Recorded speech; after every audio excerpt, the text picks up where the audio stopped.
April is more than half over, and it's hard to imagine how beautiful this stream will be in just a few weeks.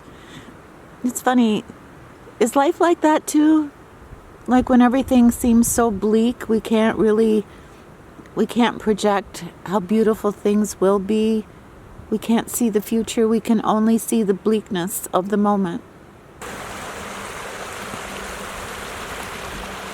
Rock, paper, scissors, shoot. Rock, paper, scissors, shoot.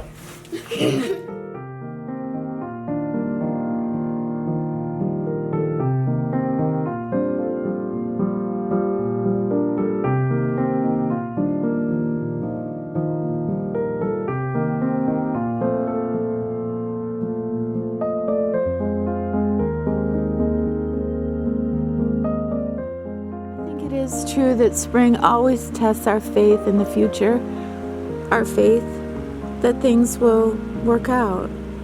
We're just gonna hang on.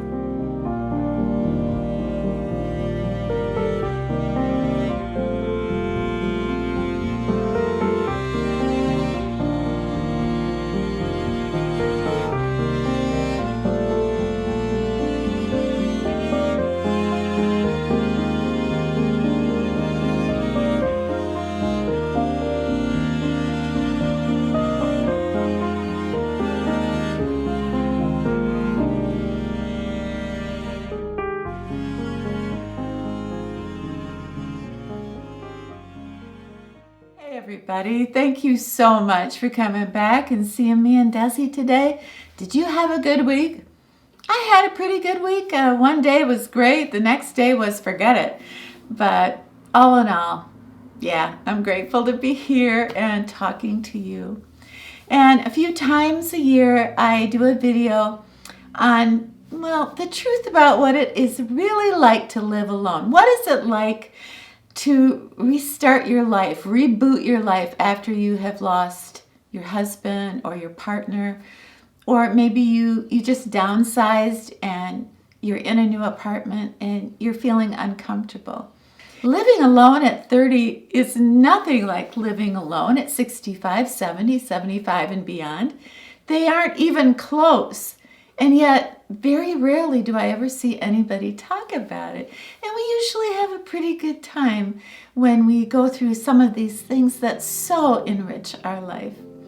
When I was so far away from my family, I had to make my own family. I had to make a family with Cooper and a family with Desi.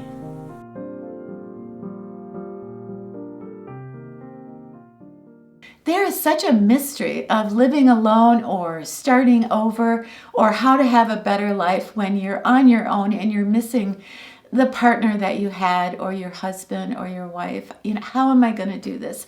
And so many of you, when you write me, you'll say, I feel like I can see my whole life. My life is basically over.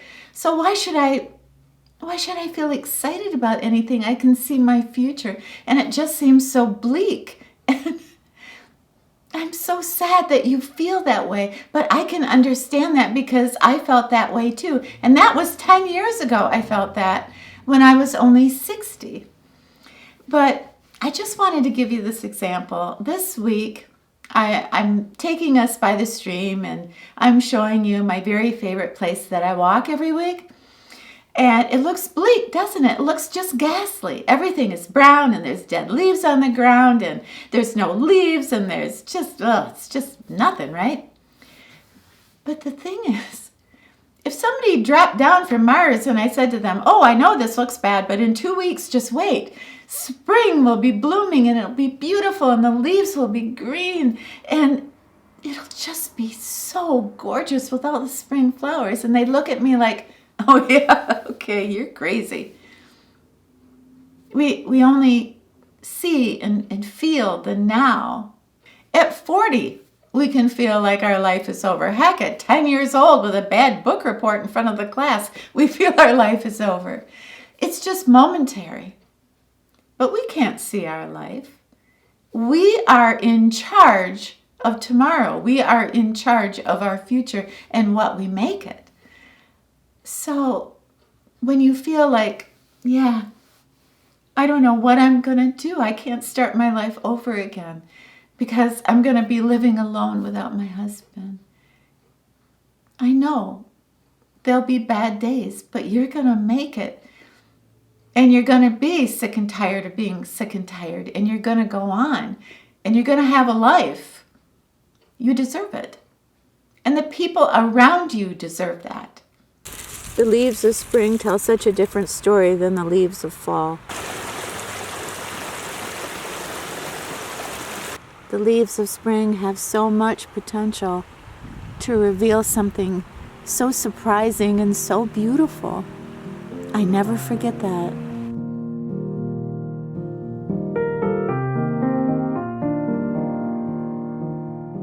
And to think you sink because of him, and while drowning, you reach for his hand.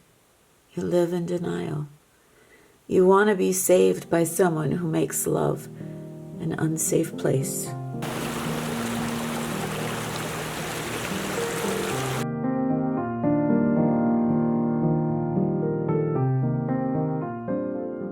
You have shared this beautiful life with someone. You lived together, you ate together, you went to the movies together, you traveled together, you jumped together, you had kisses and hugs, and you missed that. I remember so much how much I missed that when I first got my divorce. And when I downsized and I moved into my first apartment away from Billy, I looked up and I had hung all the art on the walls and all my little artifacts and my books and everything. And there was so many things that tied me to that relationship. So many things Bill had bought me that I kept. And so many things that actually were my mother's. Things that didn't actually have very good memories. But I thought, well, that's a beautiful piece of furniture. That has a value. I need to keep that. And so after a while, I'm in my tiny apartment with all these beautiful things that did not belong to the world that I found myself in, my new life. And I realized I had to cut my losses. I had to sell some paintings. I had to sell a few pieces of furniture. I didn't want to be tied to the past. I wanted to make new memories, no matter what. I had to make new memories. He was gone, and he wasn't coming back. I needed to move on, and I did. It's been years and time has been unkind to you. Your mind has been your biggest enemy as you are forced to play back things you wish to forget. I hope you find the peace you deserve.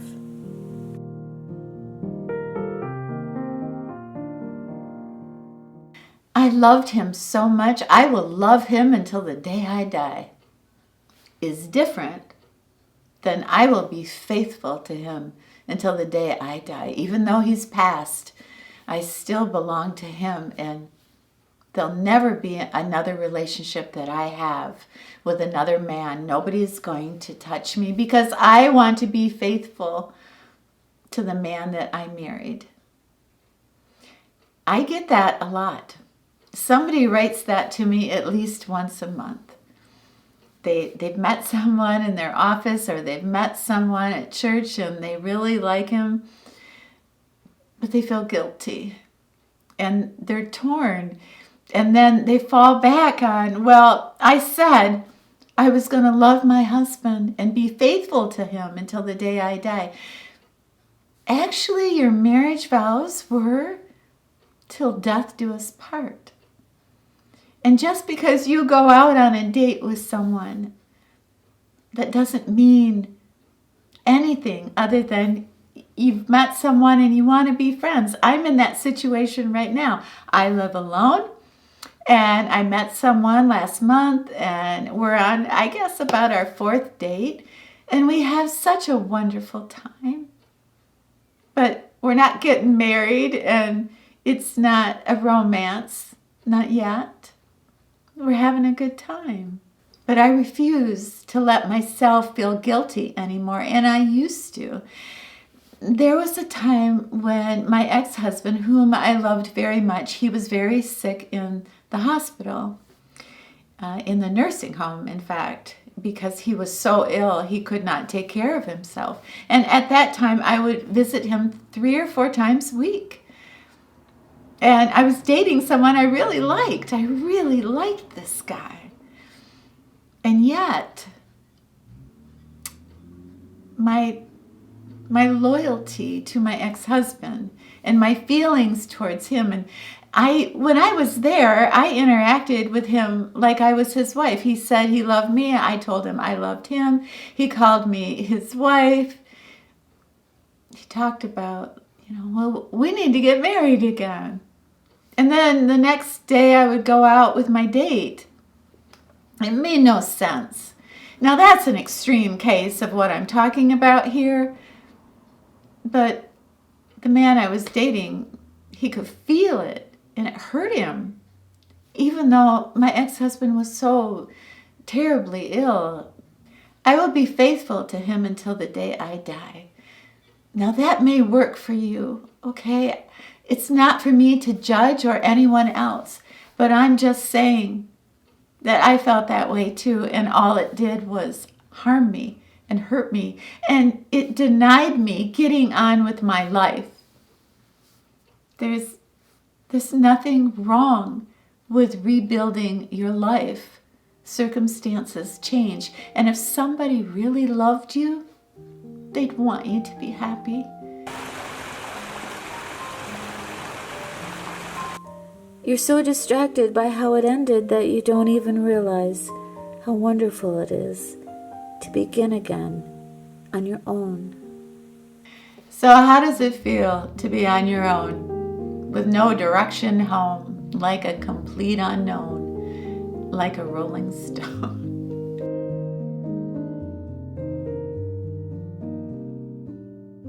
One of the things that it took me a while to learn when I started over was I had to make my house my home. No matter how tiny and drab my little apartment was, that was my home.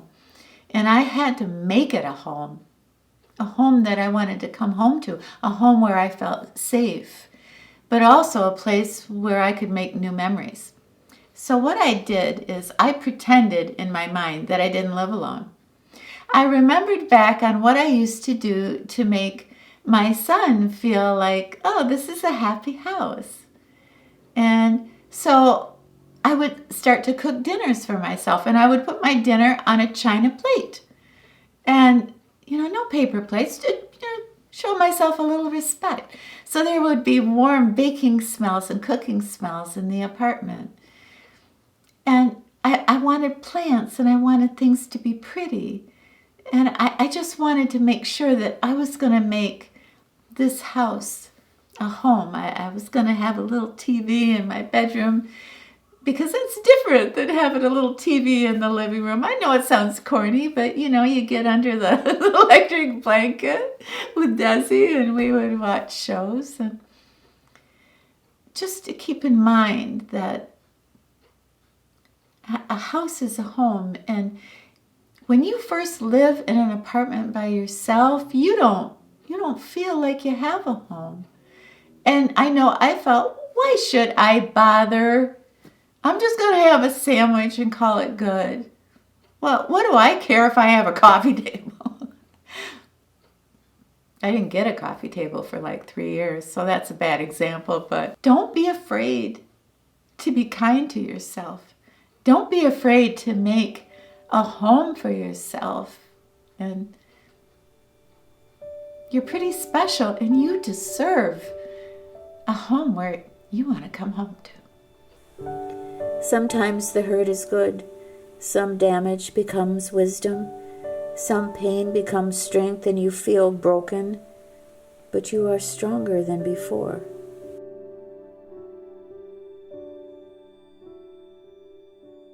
So you've lost him, and you feel sad, and you feel like your life is over. But yes, that part of your life is over. So what does that really mean? It means that you have the opportunity right now to start a brand new life, a life that fits you, a life that is authentic to who you truly are. You're not worrying about being the good wife or the good partner or the good mother. This is your time to shine, to be authentic. A life that fits. Did I live a life that I felt was authentic? No, I didn't. There were so many things that I dreamed of, so many things I wanted to do. I wanted to write books and write songs and travel the United States and the world playing music. Some of that came true, but I had to fit that all in with other things. I couldn't say what I want and do what I wanted when I was growing up, when I was 20, 30, 40 years old. But when my world crashed, I had an opportunity to lead an authentic life. And am I there yet? No. But I'm more apt now to feel confidence in myself and to say what I want to say and do what I want to do. And try to find a life that fits who I am. So many times women my age, they'll tell me, I love my grandchildren, but I don't want to be a grandma. I look in the mirror and I don't see grandma. I see unfulfilled dreams that I want to pursue. I don't want to be grandma. I understand that. That's not how you feel authentic. The authentic you is something different than a label. It's something that you possess. Your womanhood, your artistic nature, paying your life forward, interacting with other people. Suddenly you have this opportunity to lead this authentic life, a life that fits, a new path. And that is so exciting, and it can be anything you want it to be. Did you ever feel that the life you chose for yourself, did you feel it didn't fit you? It didn't suit you? It held you back? I felt all those things. I still do sometimes. When I'm watching YouTube and I look at a woman talking to the camera, and if she looks unhappy, I often think she chose a life that didn't suit her. There are so many things about my life that I love. I have such freedom, and I get to talk to you every week, and I get to see my friends, and I get to explore Michigan, and I get to be a grandmother. But none of those things define me. I get to work on my book. I'm trying to learn how to paint. I'm writing songs. I'm doing all kinds of things. But I'm trying to be more true to myself and see myself in a new light. And that's going to take time. It doesn't happen overnight. But it's a journey. That Dylan movie made quite an impression on me. And it made me think a lot about how we choose a life that suits us, that fits us, where we can be authentic. And I saw just in Kalamazoo, right by me, Bob Dylan was performing, and he's on the Never Ending Tour. He's 83 years old. And I'm thinking, he's still singing like a Rolling Stone, right? He was singing that at 23. Now he's 83 and he's still singing it. But you know what? He's worth $500 million. He's worth $500 million. Do you think he's touring because he needs the money? You know, like him or hate him, that was his calling. That's what he loves. He chose a life that fits. Just like a comfortable pair of shoes that'll allow you to walk down a path for years and years. That's what I want for myself, and that's what I want for so many of you who say you don't want to be just something. You want to have it all. And living alone, even though you write me that it's scary, It's exciting. And you'll get in touch with who you really are. She's strong, but she's tired. She's happy, but she's sad. She's calm, but filled with such worry and anxiety. We all have bad days, but they never last. It's just like happiness. All we get are moments, and we just try to string them together best we can. I have a lot of faith in change. I don't fear change anymore.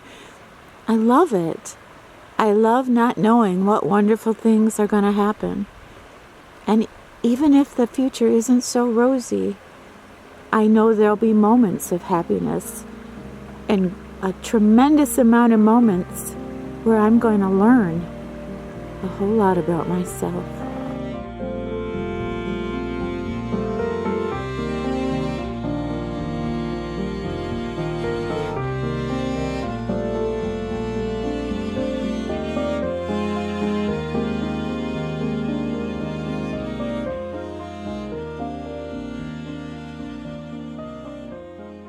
Hey everybody, thank you so much for hanging out with us today. And thank you so much, all you caregivers out there. We just love you so much, and thank you last week for leaving the comments and sharing a little bit of your life with us. It just meant so much. I just cried and cried. My admiration for you is just over the moon and back. Please have yourself a very happy, safe, brand new week. And when you're done with your week, please come back and see me and Desi, okay? All right, it's a deal. We'll be here.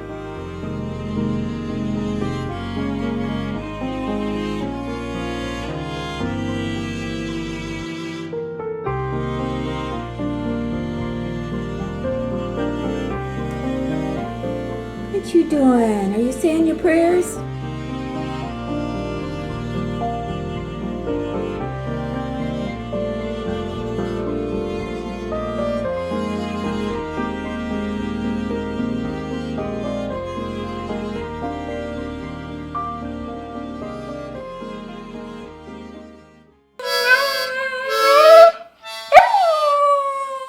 You want to sing a little Dylan? Why not?